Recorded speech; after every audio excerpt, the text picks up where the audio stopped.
Digital বিকাশ চোরকে হাতে নাতে ধরে চোরের জুতা চোরের গলাতেই পরালো জনগণ। ঘটনাটি ঘটেছে আজ দুপুরের দিকে কিশোরগঞ্জের কটিয়াদী উপজেলার কটিয়াদী পুরাতন বাজার এলাকায়।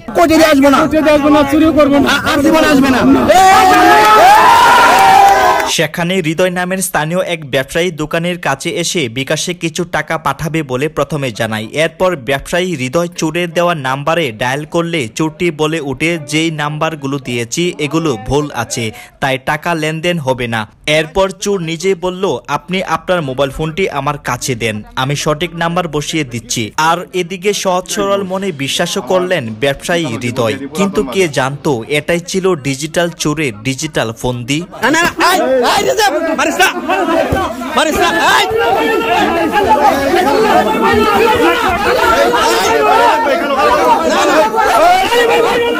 আমি হৃদয় ঘোষ। আমার দোকান হচ্ছে কটিয়াদী পুরাতন বাজার। আমার দোকানে আসে এক বিকাশ প্রতারক। আমার দোকানে আসে 500 টাকা ক্যাশ ইন করবে। আমি ওকে মোবাইলটা দিই যে ভাই নাম্বারটা তুলে দেন। সে আমি নগদ অ্যাপসে ঢুকি সময় সে আমার নগদের পিন কোডটা সে দেখে নেয়। তারপর সে নাম্বার তোলার ফায়দা নিয়ে একটা নাম্বারে 22,000 টাকা নগদে ক্যাশ ইন করে। চোরের পূর্ব পরিকল্পিত ভাবকে কাজে লাগিয়ে সেখান থেকে 22,000 টাকা ডিজিটাল লেনদেনের মাধ্যমে হাতিয়ে নিয়ে পালিয়ে যায়। এরপর ব্যবসায়ী হৃদয় মোবাইল ফোন থেকে মেসেজ পান 22,000 টাকা লেনদেন হয়েছে।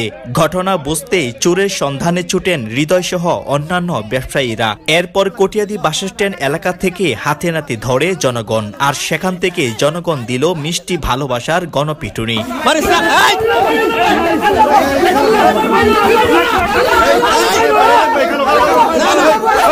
ক্যাশ ইন করার পর সে তাৎক্ষণিকভাবে এসে আমার দোকান থেকে বের হয়ে যায়। বের হয়ে যাওয়াতে আমি দোকান থেকে দৌড়ে বের হই। বাস স্ট্যান্ড গিয়ে তারে আমি পাই। তারপর বাস স্ট্যান্ড উপজেলার মোড়ের থেকে তারে ধরে নিয়ে আসি।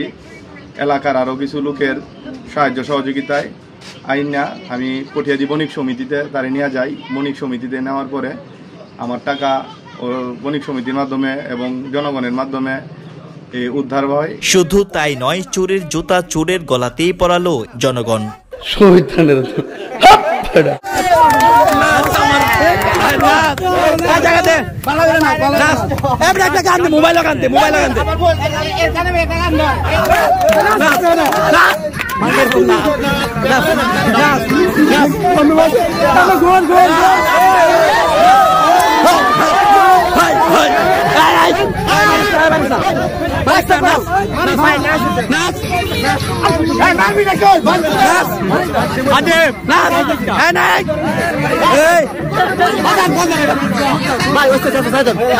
জানা গেছে সেই চোরের বাড়ি কিশোরগঞ্জের ভৈরব এলাকার। মনে রাখবেন, সামনে ঈদ উপলক্ষে এমন ধরনের কিছু ভদ্র ডিজিটাল চোরের আগমন ঘটতে পারে, তাই সবাই সতর্কতা অবলম্বন করে চলুন। জনস্বার্থে নিউজ টিভি কিশোরগঞ্জ।